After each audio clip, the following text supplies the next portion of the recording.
My first business was a business called Alexander Mann, a company I set up in 1985. It was quite an interesting period in my life because I had worked for a number of different businesses, I'd had lots of different jobs, and instinctively I always knew I wanted to do my own thing. And I think Alexander Mann, for me, was a business where I found a niche market, I found a differential. I created a service that at that time didn't exist. And essentially that was bringing headhunting to the masses. And because the product or the service was quite unique, it took off literally from the word go.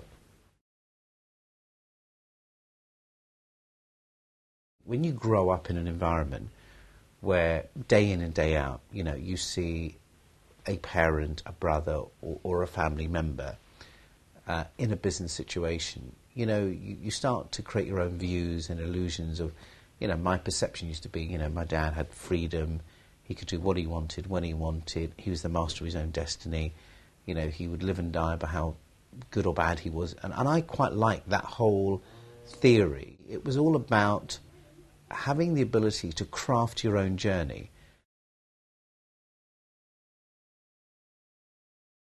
I didn't have a lot of money when I started my own business. I didn't own my own house. I didn't have any security. I didn't have any savings. And I did go to the bank and try to convince the bank to give me a loan. And they said I was inexperienced in business, and I'm sure they were right. They said I lacked any type of capital security. But that didn't really put me off because I knew this is what I wanted. I could have gone to my parents, and I didn't because my parents wouldn't have understood the business, because my father comes from a very conventional bricks and mortar business. He makes something, he creates it, he sells it, he makes a profit.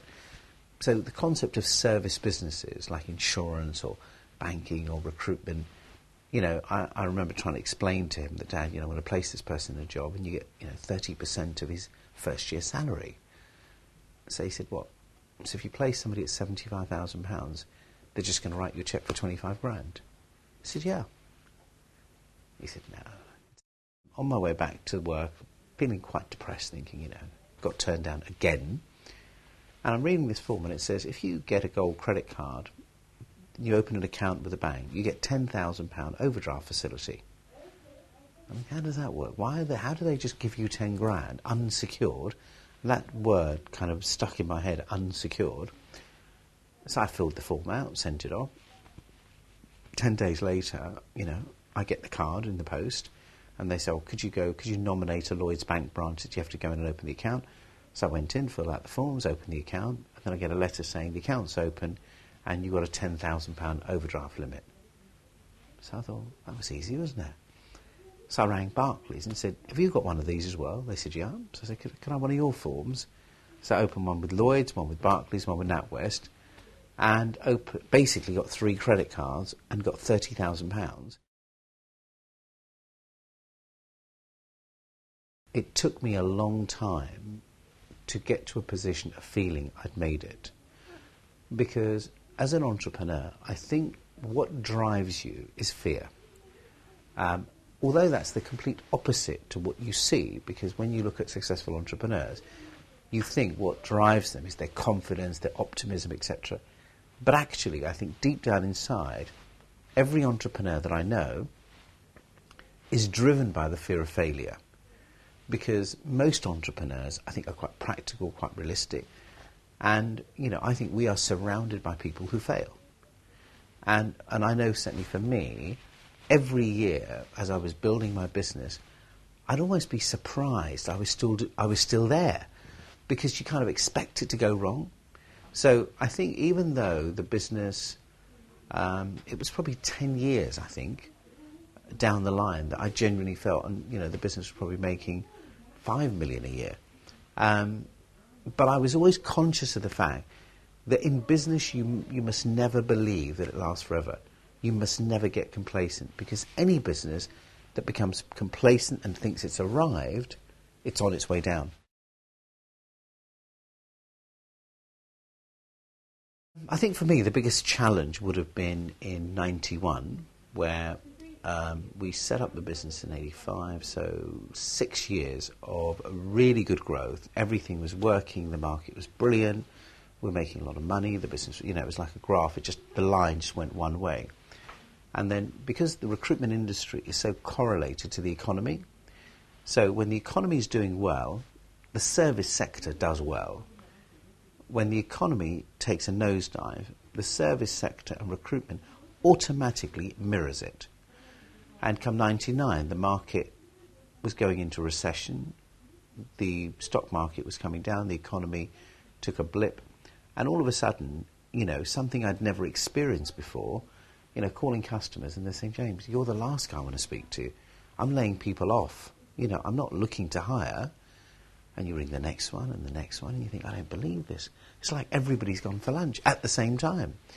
And I remember that year sitting down with my accountant doing our audited accounts for the year, and he shows me the accounts and we made a £1,500 profit for the year. Yeah, it's £30 a week. So I'm sitting there thinking, I've got this huge mansion, I've got kids in private school, my car does 6 miles to the gallon, and I made 30 quid a week. And, it was like scary, because all of a sudden, for the first time as an entrepreneur, I could see the business collapsing. I could see actually disappearing. Thinking, how do I cover my costs? How do I pay my wages? Because 1,500 quid in a year is not amusing. I think my father, without a doubt, has probably been my biggest mentor, about lots of issues, because, business is a very lonely life. Sometimes you're faced with making decisions that you've never made before. And the problem is, the process of making that decision, everybody you go to has an agenda.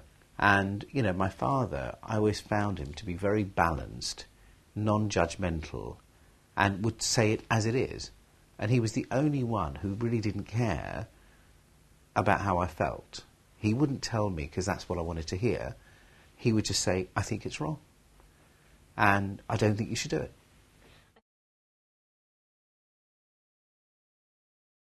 I don't spot successful businesses. I spot successful people. My focus on Dragon's Den and the businesses that I'm involved in, without exception, whenever I have made a decision to invest, it has always been because I've believed in the person, not necessarily the business proposition. Probably not. One of the things that I believe in today is that you only do things when they make a difference. So if tomorrow I have to work so hard to achieve amounts of money that changes nothing, I can assure you I wouldn't do it. So what I do is I'm driven by doing things that make a difference. Now, that could be philanthropy.